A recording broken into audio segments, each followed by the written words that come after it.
by being in those situations, and they were tough. I've been beaten, I've been spit on, I've been electric prodded in demonstrations. And many other people that you'll never know the names of that put in some serious sacrifices so that you and I could have this opportunity to have this conversation today.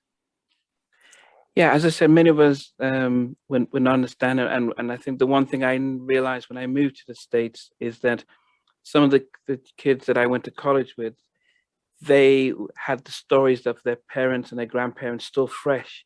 So it meant that they had a very different outlook to society than I did, because even though I was born in the UK, but I knew my heritage back in Nigeria and my grandparents. And so I went with a sense of identity, and I noticed in college some of my classmates would say, you know what, we're not going to make it because the segregation and all this stuff is hidden and still there. And I couldn't see the same thing, but I was able to, as later on, become more empathetic to understand that if my dad was telling me all these stories and my grandparents, I might still think it's so live and fresh. But then I do wonder then, how do you remain focused, to finish school and then even think about college in the midst of how things had been? Well, two things. One thing that you said that really resonated to me is your friend saying that you're not going to make it because. Yeah. And a lot of us, a lot of people that's watching right now, be mindful that if you believe that you're not going to make it because, and we can fill in the blank because I'm Black, because I'm poor, whatever the because is, there's probably a significant chance that you're not going to make it. The brain is very, very powerful. And if you program it that you're not going to make it, it would give you information out that you're not going to make it. So it really starts with believing in oneself and understanding what is the passion.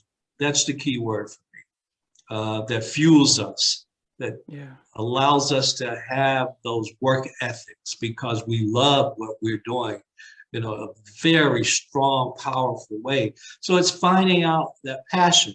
And for me, I became a basketball star.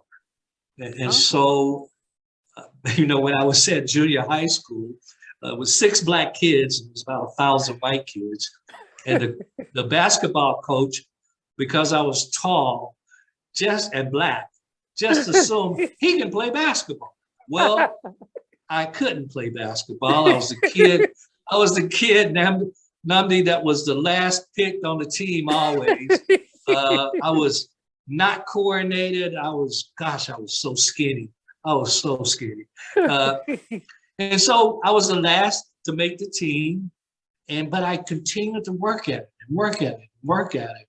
And then I began to really enjoy and love it. So sometimes when we're exposed to something new, we might find out that we really love it. And then I began to work harder and got older and more coordinated and continued to work harder and became a basketball star by the time I was a senior in high school and had many scholarships to college. Wow. And actually went to the University of Tennessee, where again, I played another role of integrating the University of Tennessee, the Chat RnB branch.